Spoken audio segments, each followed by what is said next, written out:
Bienvenidos a Newsen, el noticiero más confiable de toda la galaxia y el universo entero.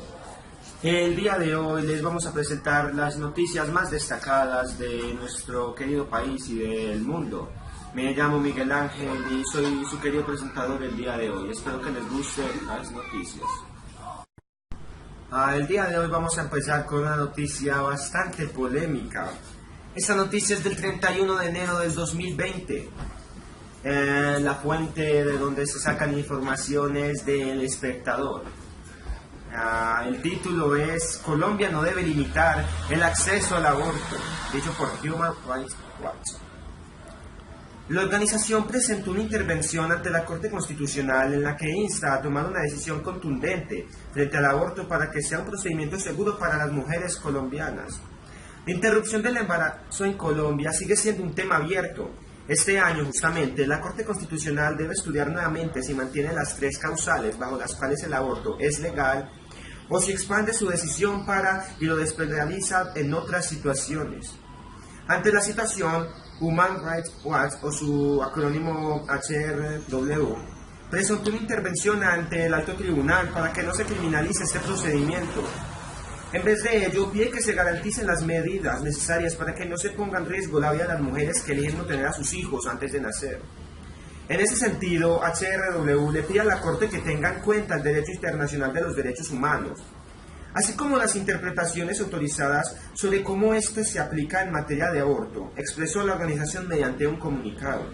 Asimismo, fue enfática en que la demanda que pone en tela de juicio las causales legales criminaliza el aborto y es incompatible con las obligaciones internacionales de derechos humanos asumidas por Colombia. De hecho, la legislación y la jurisprudencia colombianas deberían cumplir con las obligaciones internacionales de derechos humanos de despenalizar el aborto y garantizar un acceso seguro y legal a esta práctica. Como mínimo, cuando se encuentra en riesgo la vida o la salud de la mujer embarazada, haya malformaciones fetales graves, incompatibles con la vida extrauterina o el embarazo sea el resultado de violación sexual, afirmó HRW. Algo que, según HRW, constituye una discriminación y atenta contra derechos como el de la salud, la integridad física, la igualdad, la privacidad, la información y el de decidir sobre el número de hijos y el intervalo de los nacimientos. Bueno, muy bien, entonces, según esto, los actores de la noticia serían la Corte Constitucional, la Asociación Human Rights Watch, mujeres del país, o más que todo las embarazadas que quieran abortar, y de una manera muy inferencial, la ONU. Las ideologías de estos actores serían: el de la Corte Constitucional se podría decir de que es democrática y liberal. El de la Asociación de Human Rights Watch no tienen una ideología concreta en sí, pero por lo que se sabe buscan defender los derechos de las personas en todo el mundo. El de las mujeres, pues no se podría definir muy bien. De la ONU, más que todo sería el multiculturalismo. El escenario es Colombia y el contexto histórico sería... esto se remonta hacia los derechos jurídicos que la Corte Constitucional esperan para el 2020. El gobierno le pidió a la Corte Constitucional que el tema del aborto se dejara tal y como está, incluyendo las tres causas en las que no se penaliza este. Lo que ocurrió fue que un magistrado llamado Alejandro Linares había dejado claro en una tesis que escribió en el 2018 que si el Congreso no lo hacía, el Alto Tribunal podría ampliar el aborto legal. Eso nos lleva a que la asociación Human Rights Watch hablara con la Corte Constitucional y ampliara y no limitara el aborto legal. Y otra cosa son las causas despenalizadas en 2006, que fueron el abuso sexual, el peligro para la salud de la mujer y el riesgo para la vida del feto. Entonces, el resumen de esta noticia es sobre que la asociación Human Rights Watch fue a hablar con la Corte Constitucional para que tuvieran la mente, digamos, más abierta y una forma en sí, y no hubieran, digamos, tantas personas que no estuvieran muy de acuerdo en el tema de abortar. Entonces, lo que esta asociación, pues, lo que quieren sí es de que a Colombia permita ya más el aborto y que no sean por esas causas digamos, de esa forma, sino que si una mujer no quiere tener un hijo, no lo tenga y pueda abortar de forma segura y legal. Bueno, ya basándome en mi opinión crítica, lo que yo tengo primero que decir es que yo estoy totalmente a favor del aborto. Y hay cuatro temas en los que no están a favor se fijan mucho. Uno de ellos es, por ejemplo, el de decir de que, y si un ser querido mío hubiera sido abortado, si por ejemplo mi novia hubiera sido abortada, o yo qué sé, mi primo, mi mejor amigo. Pues bien, a esta teoría se puede desmontar muy fácil, ya que nosotros no podemos vivir la vida con un y si esto hubiera pasado, porque como podemos decir, y si mi mejor amigo lo hubieran abortado, también podemos decir, y si el que abortaron hubiera sido mi asesino, si el que abortaron me pudo haber robado, pudo haber matado a mi madre, podemos decirlo así. Entonces, si nosotros nos ponemos a vivir de una forma de, y si esto hubiera pasado, y si esto hubiera pasado, no vamos a ser felices y no vamos a llegar a absolutamente nada. El segundo tema es sobre el que está matando una persona. Y bien, un feto se puede considerar algo vivo. Sí, totalmente, es un ser vivo. Pero, ¿se puede considerar un ser consciente que piensa y que sabe lo que está pasando? No, para nada. No es un ser consciente. Prácticamente es como, por ejemplo, ¿por qué nos cuesta matar el que sea un bebé? Bueno, no, un bebé no, un feto. Y no nos cuesta matar a esa mosca que pasa por nuestra casa y nos está molestando. O sea, el bebé, ese feto puede dañarnos nuestra vida completo, puede hacernos que tengamos problemas económicos, no le podemos dar una buena vida, solo podemos llegar a odiar. Esa mosca que está haciendo, no nos está haciendo absolutamente nada, solo está volando por ahí y si mucho haciendo ruido que no nos gusta. ¿Y por qué entonces está bien matar a esa mosca y no matar a ese feto? Pues por algo muy simple, es porque nosotros, pues como todos los seres vivos, nosotros nos fijamos por las razas, digámoslo de esa forma, y si nosotros nos duele más que un humano muera a que un animal muera. Puede que haya personas que no, pero lo más normal es eso. Otra cosa es sobre dar en adopción a un hijo, pues eso no es tan fácil, no es que usted llegue a un centro de adopción y diga, mira, aquí tengo mi bebé, y se vaya y dice, bueno, y le digan, bueno, este niño va a conseguir una familia rica, va a tener todo, porque eso no va a pasar. Y si pasara, si ese niño viviera en una familia rica, que le diera todo, que lo amara, cuando ese niño se entere que es adoptado, probablemente le diera mucha depresión, vamos, caiga en un estado totalmente de depresión, no quiera vivir, piense, porque mis padres no me quisieron, porque mis padres me abandonaron, porque temas así. Entonces, ¿de verdad prefieres joder la vida a un niño solo por no querer matarlo? Porque claro, está muy bien decir, no al aborto, porque está matando una vida. Pero la gente dice eso, pero o sea, les importa que el niño nazca, pero no les importa cómo vive. Eso no les importa, prefieren que viva a que tenga una vida digna. Entonces eso sería prácticamente todo, espero les haya gustado y aquí les dejo con las preguntas problematizadoras.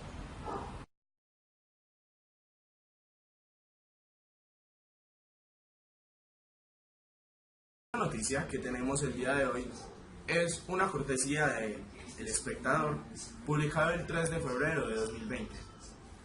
Y su título es Enero de 2020, el más letal para líderes sociales y políticos en los últimos 5 años, según la MOE. La misión de observación electoral hizo énfasis en que varios de los municipios en los que hubo asesinatos son zonas en donde se implementarán los planes de desarrollo con enfoque territorial, que deberían contar con esquemas de protección colectiva. Enero de 2020 es, hasta el momento, el más violento en contra de líderes sociales, políticos y comunales en los últimos 5 años. De acuerdo con las cifras que entregan el más reciente informe sobre violencia de la Misión de Observación Electoral, MOE, los números son muy dicientes y señalan que en el mes que pasó se presentaron 19 asesinatos de personas que tenían relación con actividades políticas, comunales o sociales. En enero de 2016, el número de asesinatos fue 5. En enero de 2017 hubo 11. En enero de 2018 hubo 18.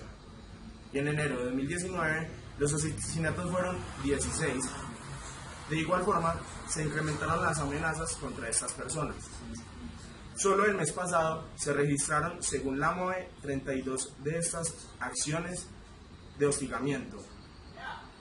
En total, hasta el 30 de enero se han registrado 55 hechos de violencia política contra líderes políticos y sociales y comunales, teniendo como los más afectados los líderes sociales con 35 hechos, el 63,6%.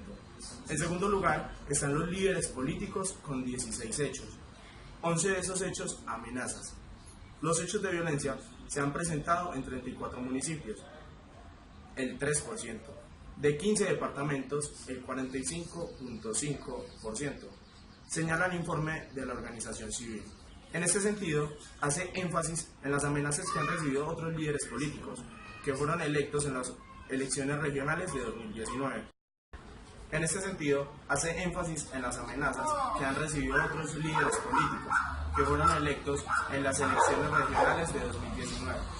Es preocupante los hechos de violencia que han recibido los mandatarios locales y concejales, puesto que han sido víctimas de amenazas o atentados, como el caso del alcalde electo de Buenos Aires, Cauca, que fue víctima de un atentado del que salió ileso, mientras que en San Pablo, Bolívar, fue amenazado presuntamente por un grupo armado ilegal el presidente del Consejo Municipal, quien quedó en segundo lugar en las elecciones de alcalde, dice la MOE. Los actores de esta noticia son los líderes sociales y el gobierno nacional. Las ideologías de los líderes sociales es pacifismo y democracia, mientras que el gobierno nacional es uribismo, liberalismo económico, conservadurismo social y democracia cristiana. Se desarrolló esta noticia en Colombia. Mi opinión sobre esta noticia es que tanto el gobierno y las autoridades judiciales deben tomar cartas en el asunto, ya que no se puede dejar que mientras alguien trabaja por el bienestar del pueblo, otros inescrupulosos vayan y les hagan daño, ya que ellos están haciendo un bien para el país y para nuestros hijos. La estructura de esta noticia es que el apogeo de esta problemática surgió desde 2016, como les decía en la noticia, y están asesinando a los líderes sociales porque enfrentan a los poderes reales de los territorios, como narcotráfico, mafias o contrabandistas.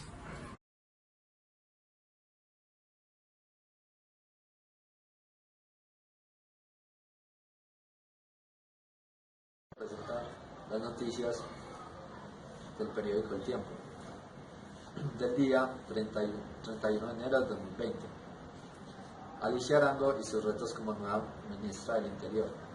La nueva ministra del Interior, Alicia Arango, llega a su cargo con una abultada agenda de temas por desarrollar, entre los cuales una posible reforma pensional sería uno de los más importantes. El cambio de la cartera política, la cual está encargada de las relaciones con el Congreso. Se da a 1 año y 5 meses de administración del presidente Iván Duque y buscaría, entre otros propósitos, refrescar la dinámica del gobierno en diferentes frentes. Este hecho hizo que la colaboración de las colectividades en la agenda legislativa oficial fuera escasa y que solo algunas iniciativas, las más trascendentales para el Ejecutivo, salieran del Capitolio. La nueva jefa de cartera política viene de uno de los ministerios más duros del gabinete, el del trabajo, en el cual permaneció desde el comienzo del periodo de Duque. Allí la funcionaria fue la encargada de darle solución a las problemáticas laborales y comenzó a empaparse de lo que sería una de las principales temas de su cargo, la reforma pensional que tramitaría el gobierno este año. Lo que Alicia Arango dijo fue que nosotros tenemos que hacer es una combinación entre los dos regímenes y el desarrollo individual, el de la prima media. Queremos hacer una especie de pirámide en la que esté arriba un sector solidario, es decir, Colombia Mayor. Todos aquellos ancianos desprotegidos que son una cantidad y que han trabajado toda la vida y salen a pedir subsidio. Eso fue lo que manifestó. De acuerdo con la funcionaria, el gobierno ha establecido unos puntos inamovibles para esta reforma, como son modificadas la edad de jubilación de 62 años para los hombres y de 57 años para las mujeres, ni la tasa de cotización, la edad de supervivencia, los derechos adquiridos y los subsidios. Los escenarios son Colombia. Los personajes son Iván Duque, Alicia Arango y el Ministerio del Interior. Iván Duque y Alicia son de derecha. Las ideologías son Centro Democrático, Uribismo, Liberalismo, Económico, Conservadorismo, Socialdemocracia Cristiana. La historia es que Nancy Patricia Gutiérrez sufrió un desgaste político, lo cual la antecesora tuvo que liderar el Ministerio del Interior bajo el modelo que impulsó Duque, que contempla cero de participación de los partidos políticos en su equipo de trabajo. Mi opinión es que deberían respetar los derechos adquiridos de los que ya se pensionaron y de los que no se han pensionado, que este proyecto se debe conciliar con los empresarios y los trabajadores y que no deban esperar tantos años para recibir este subsidio.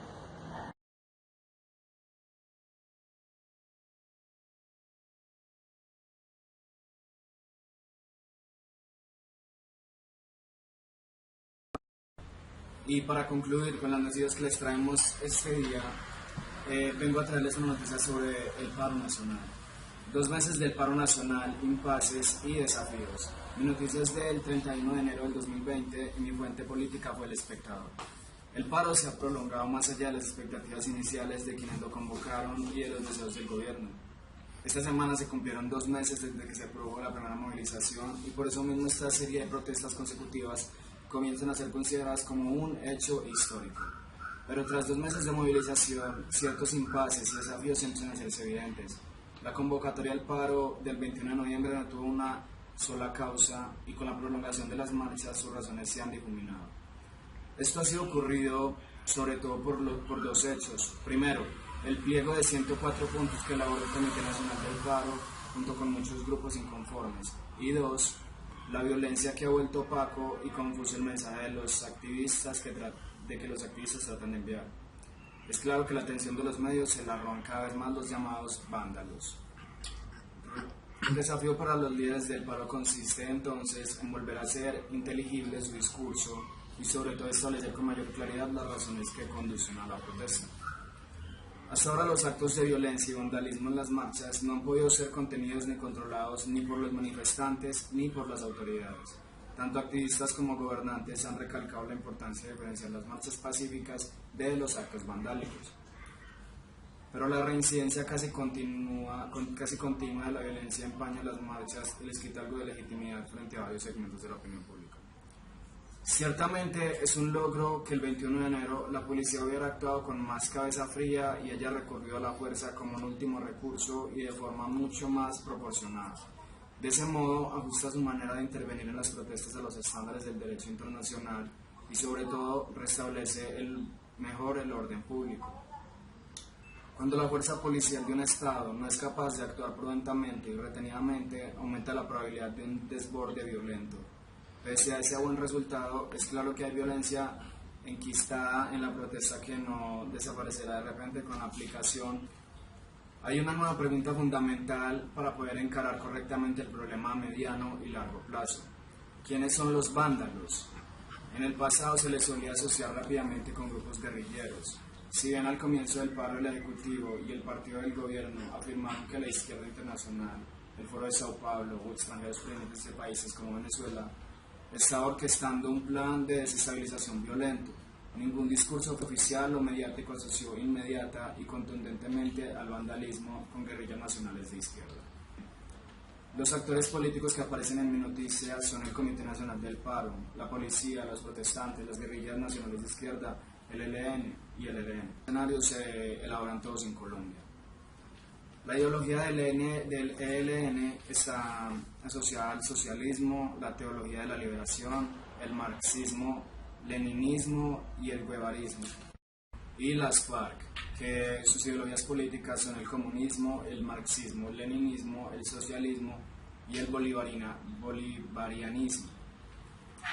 La historia de todos estos hechos se desarrolla desde que el presidente Duque tomó las reformas que decidió establecer para el país, las cuales dicen así: Si se juzga por las medidas adoptadas por el gobierno del presidente Iván Duque, el paro nacional convocado en Colombia para este jueves 21 de noviembre será una manifestación realmente excepcional. Todo esto a causa de las reformas impuestas por el presidente, las cuales fueron los 10 puntos más sobresalientes de estas reformas fueron: contra la reforma laboral, que decía que gremios afines al gobierno han propuesto la reducción del salario para los jóvenes, que han dicho que estos solo deberían recibir el 75% del mínimo. Los organizadores del paro nacional dicen que se podría dar una eliminación de la pensión como derecho de los trabajadores. En resumen, esta noticia lo que nos cuenta es que a días de hoy se cumplen exactamente 2 meses de lo que éramos, pues, de lo que conocemos como el paro nacional del 21 de noviembre, que se desarrolló básicamente por las reformas establecidas por el presidente Iván Duque. También nos comenta un poco sobre que se está confundiendo mucho la marcha pacífica con los vándalos. Desde mi punto de vista, yo considero que, pues, la verdad, yo estoy a favor del paro y me parece muy trascendental que haya durado tanto tiempo. ¿Y todo por qué? Porque en realidad estoy en contra de las reformas del presidente Duque al decir que el salario a los jóvenes se le disminuirá menos del mínimo. ¿Por qué menos del mínimo si en realidad es un mínimo?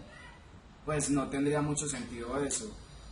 Además de las pensiones también, o sea, no está muy bien establecido que las personas, pues, con las pensiones no tengan tanta accesibilidad a ellas.